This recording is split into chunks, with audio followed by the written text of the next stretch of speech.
I Understand. Dyslexia is a neurological learning disability that causes difficulties processing language. It occurs in children and adults with normal vision and intelligence. Dyslexia is found in 1 in every 5 people, and it's a lifelong condition that has no cure. However, most children with dyslexia can succeed in school with tutoring and specialized education programs. Psychological support also plays an important role. Children with dyslexia are often mislabeled as lazy or stupid because of their lack of performance in school and in life. This is a misconception, since many people with dyslexia have the average or above average IQ.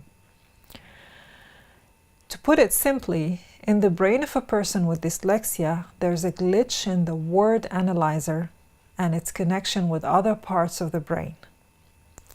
Dyslexia is caused by a problem in the brain's ability to translate images received from the eyes into the understandable thought we can deal with. It takes a person with dyslexia more time to figure out word meanings. So let's try to imagine the world from a dyslexic person's point of view. A person with dyslexia has trouble interpreting letters or words in the correct order, shape, and direction. Here's what a dyslexic person might experience. The letters and the numbers may appear reversed, mirrored, upside down, or sideways. So she or he might confuse the letters Q and P, D and B, or N, M, V, and W, and the numbers 10 or 01. The words dill could appear to them as lib.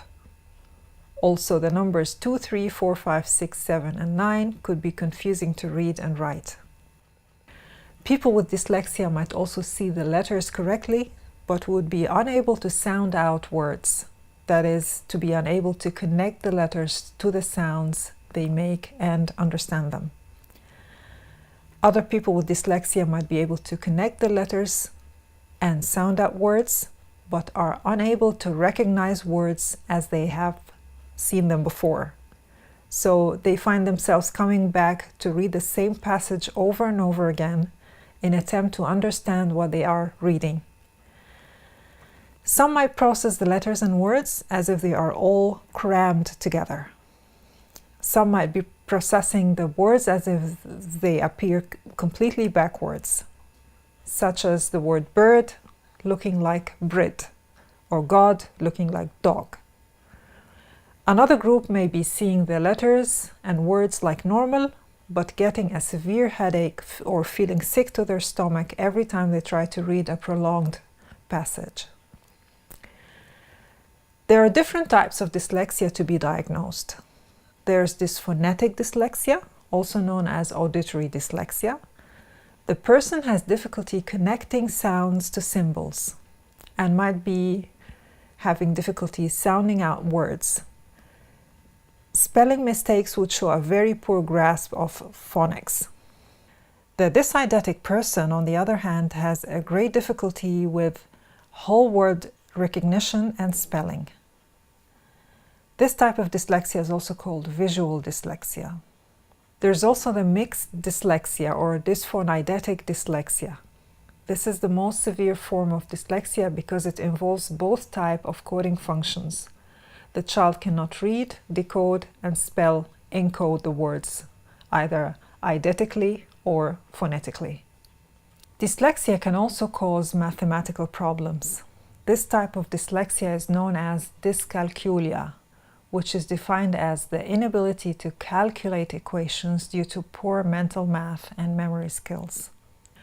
Signs of dyscalculia in adults would be poor mental math, difficulty handling money, failing to notice the math signs and symbols, not remembering the basic math operations like addition and multiplication tables, poor sense of direction, trouble reading maps, telling time, understanding schedules, mistakes in working with numbers, trouble learning musical concepts or following directions in sports.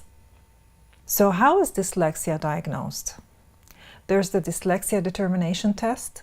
It's done at your doctor's office or at school for the children. And we should avoid confusing dyslexia with intellectual disabilities or developmental disorders like autism. It is common, however, that dyslexia would be associated with other disorders like ADHD. I wish you the best of health. This video contains general information about medical conditions. The content might not be suitable for everyone and should not be treated as such.